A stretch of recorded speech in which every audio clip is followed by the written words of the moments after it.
نن چې موږ او تاسو پریشانه یو، ټوله دنیا پریشانه ده، ټوله دنیا پریشانه. که مالدار دی هغه مالدارۍ کې پریشانه دی، خفه دی، او که فقیر او غریب دی هغه غریبۍ کې پریشانه دی. عوام هم پریشانه او د اسلام آباد په کرسۍ چې دا کوم ناست دي هغه زموږ نه زیات پریشان، او نوکر او افسر دواړه پریشان. دا پریشانی او دا مصیبت دا زمونږ د اعمالو د وجه نبی علیه السلام فرمایي چې څنګه تاسو یې اقرنګې به په تاسو باندې عمرا راځي، اقرنګې به باندې امیران راځي، شاهان به هم اقرنګې راځي څنګه چې تاسو یې. دا حدیث چې دی د نبی علیه السلام دې کې 15 عذابونه نبی علیه السلام بیان کړي دي، د 15 اعمالو د وجې نه به راځي. نبی علیه السلام فرمایي چې کوم قوم کې بې حیایي عامه شوه او بې حیایي ښکاره شوه، دا قوم چې دی په دوی به الله پاک 3 قسمه عذاب راولي. یو عذاب به پیدا راولي چې الا فشا فیهم الاوجاع، دوی کې به بیماری، دوی ته دردونه، دوی ته یره، دا خبرې به دوی ته میلاویږي خامخا. کله چې زناکاري او بدکاري عامه شي، کله چې دا ښکاره شروع شي، خپله معاشره باندې سوچ وکړئ د نن نه یو 20 کاله مخکې کوم حالات او اوس کوم حالات.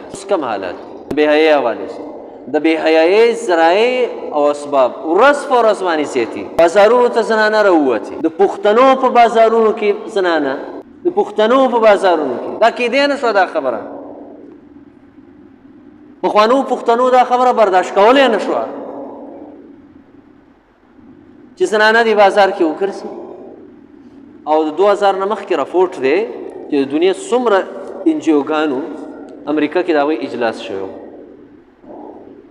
امریکا کې هغوی راپورټ پیش کړ چې موږ پښتونخوا کې دا چلو که دا چلو که دا مو کړه دا مو کړه. د هغوی هغه راپورټ هغوی مسترد کړه، مسترد یې کړه، تاسو هېڅ هم نه دی کړي. او دا یو ته ویلي چې تاسو بالکل ناکام انجیوګان یې. هغه وخت کې به تاسو کامیابۍ ته رسئ چې کله د پښتنو او د قبایلو د دې خلکو بازارونو ته تاسو زنانه راوباسئ چې دا هم نی رایستي، تاسو دا کروڑونه او اربونه روپۍ دا فضل خرچ کړي دي، هغه کې هغوی کامیاب شو. دې ځای کې د خپل بازار ته وګوره، د ښځو د لاسه به ورپکې ونه ګرځي په دې فرچاوي کې. هغه صدر او ډیری او دا خو فرېده